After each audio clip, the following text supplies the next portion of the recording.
Terima kasih masih di Sapa Indonesia Pagi bersama saya Mario Sarung. Saudara, 5 warga sipil yang menjadi korban ledakan amunisi kadaluarsa di Garut, Jawa Barat kini telah berhasil diidentifikasi. Belum diketahui kapan korban yang sudah diketahui identitasnya bisa dibawa pulang dan dimakamkan oleh keluarga korban karena masih dalam proses pemeriksaan oleh tim DVI.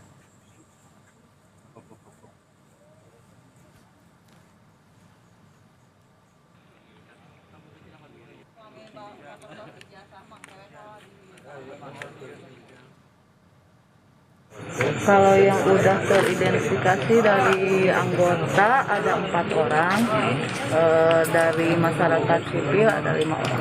Oh, 5 orang. Di 9 ya Bu ya? Sudah berapa Bu yang belum sudah teridentifikasi? 4. Ya. Sudah bisa diserahkan ke keluarga belum? Belum. Masih harus diperiksa sama tim DVI. Jadi kemungkinan kapan? Untuk mengetahui informasi terkini dan identifikasi korban ledakan pemusnahan amunisi di Garut, Jawa Barat, kita bergabung dengan jurnalis Kompas TV Ridwan Mustopa di sekitar lokasi ledakan, serta Ahmad Fadila dan Andri Iskandar di RSUD Pameng Peuk. Kita ke Ridwan terlebih dahulu di sekitar lokasi ledakan pemusnahan amunisi. Ridwan, selamat pagi. Bagaimana kondisi terkini lokasi ledakan pemusnahan amunisi yang bisa Anda informasikan kepada kita? Ya, Mario dan juga saudara, benar sekali bahwa pagi ini saya sedang berada di Desa Sagara, Kecamatan Cibalong, Kabupaten Garut, Jawa Barat, di mana tepat di belakang saya merupakan lokasi atau pintu masuk menuju ke kawasan penghancuran amunisi kadaluarsa atau amunisi tidak layak pakai. Di mana di belakang saya tampak terlihat sejumlah tulisan, juga ada pelang berwarna merah bertuliskan dilarang masuk kawasan menuju penghancuran amunisi Apkir. Jadi memang warga tidak boleh masuk ke lokasi tersebut. Tadi pun kami bersama sejumlah awak media mencoba untuk masuk ke lokasi untuk melihat secara langsung tempat kejadian perkara pasca ledakan terjadi. Dan memang di lokasi dipasang garis polisi dan memang sangat steril, termasuk dijaga oleh aparat TNI. Dan kita pun tadi diimbau untuk segera untuk meninggalkan lokasi tempat kejadian perkara. Kalau boleh saya gambarkan, Mario dan juga saudara, menuju ke lokasi tempat kejadian perkara dari jalan raya, tepatnya dari Rumah Sakit Umum Daerah Pamengpeuk menuju ke TKP, memang lokasinya tidak terlalu jauh, sekitar kalau memakan waktu menggunakan kendaraan roda 4 sekitar 40 menit. Dan ketika telah memasuki Desa Sagara, nanti akan belok kanan dan kita akan melewati perkebunan dan juga memang yang jalannya cukup rusak seperti itu. Jadi memang di lokasi tersebut memang jauh dari pemukiman warga dan berada di pinggir pantai. Demikian, Mario. Oke, Ridwan, berarti hingga saat ini masih banyak petugas yang standby atau berjaga di sekitar situ, dan apakah memang ini steril untuk masyarakat tidak boleh mendekat atau bagaimana? Benar sekali bahwa di lokasi kejadian pasca terjadi ledakan yang menewaskan 13 warga, 4 diantaranya anggota TNI dengan 9 merupakan warga sipil. Di lokasi kejadian memang sangat steril dan tidak diperbolehkan warga untuk memasuki lokasi tempat kejadian perkara. Dan memang dipasang garis polisi seperti itu, dan petugas pun dari mulai pintu masuk hingga di lokasi tempat kejadian perkara dijaga oleh aparat TNI berseragam TNI seperti itu, Mario.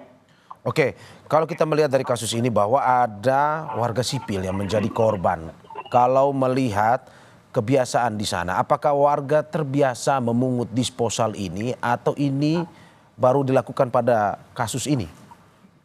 Dari informasi yang kami himpun bahwasannya peledakan amunisi tidak layak pakai atau amunisi kadaluarsa memang bukan kali pertama dilakukan di kawasan ini. Sudah beberapa kali dilakukan peledakan di daerah Desa Sagara, Kecamatan Cibalong, tepatnya di titik di mana di belakang saya mengabarkan ini merupakan titik masuk menuju ke peledakan amunisi tidak layak pakai. Jadi memang sudah menjadi kebiasaan apabila sudah dilakukan peledakan oleh aparat terkait, warga berdatangan ke lokasi untuk mencari selongsong atau sisa-sisa dari peledakan tersebut, karena memang menurut warga sekitar selongsong tersebut bisa dijual dan juga bernilai ekonomi seperti itu, Mario. Oke, Ridwan, penegasan lagi, apakah memang kebiasaan ini dilakukan dengan diberikan izin misalkan. Dalam arti setelah peledakan mereka dengan mudah boleh masuk untuk mengambil sisa-sisa ledakan atau bagaimana sebenarnya? Nah, kalau misalkan berkaitan dengan apakah memang mendapatkan izin atau tidak dari aparat terkait atau aparat berwenang, memang kita pun belum mendapatkan informasi secara resmi. Namun demikian, warga di sekitar lokasi apabila pasca terjadinya atau pasca diledakannya sejumlah amunisi yang sudah tidak layak pakai atau kadaluarsa, warga sering datang ke lokasi untuk mencari selongsong-selongsong atau sisa-sisa dari peledakan amunisi yang sudah tidak layak pakai tersebut. Demikian, Mario.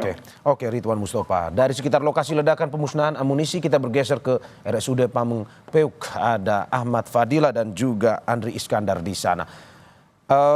Ahmad Fadila, setelah 9 korban diidentifikasi, bagaimana perkembangan proses identifikasi saat ini? Apakah ada korban lain yang sudah teridentifikasi pagi ini dari informasi update Anda? Ya, Mario dan saudara, memang 9 dari 13 korban pemusnahan amunisi yang tidak layak pakai di Desa Sagara, Kabupaten Garut ini masih dilakukan proses identifikasi. Ke-9 ini merupakan 4 yang anggota TNI dan 5 warga sipil. Dari 4 anggota TNI yang menjadi korban pun semalam sudah dibawa untuk dilakukan pemakaman, dan saat ini untuk 5 orang yang sudah teridentifikasi masih berada di RSUD Pameng Peuk Kabupaten Garut ini. Baru memang artinya berarti dari 13 korban ini masih ada 4 yang belum berhasil diidentifikasi. Tetapi mari saya sempat berbincang kepada salah satu petugas DPI tim Bitdokes Jawa Barat bahwa dalam proses identifikasi ini memang selalu mengalami kendala. Salah satunya adalah saat melakukan identifikasi kondisi badan tubuh dari korban ini sudah tidak utuh, dan kemudian upaya dari petugas DPI ini melakukan tes antemortem dan postmortem dan melakukan tes DNA, sehingga memang pagi ini akan kembali dilakukan proses identifikasi 4 orang yang masih belum berhasil diidentifikasi di RSUD Pameng Peuk Kabupaten Garut ini. Mario. Ya, hingga saat ini bagaimana dengan jenazah korban yang sudah diidentifikasi? Apakah semuanya sudah diserahkan ke keluarga atau bagaimana dari informasi yang Anda dapatkan? Ya, Mario, memang dari 9 korban yang sudah berhasil diidentifikasi, baru 4 yang sudah dibawa ke Jakarta untuk dimakaman.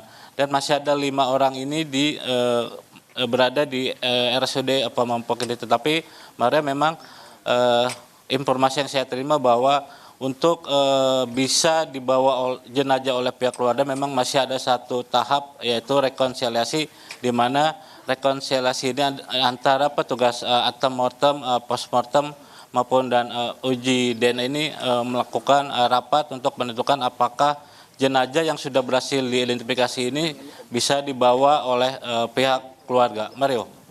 Ya, terima kasih Ahmad Fadila dan Andri Iskandar atas laporan, dan sebelumnya ada Ridwan Mustofa. Terima kasih rekan-rekan, selamat bertugas kembali.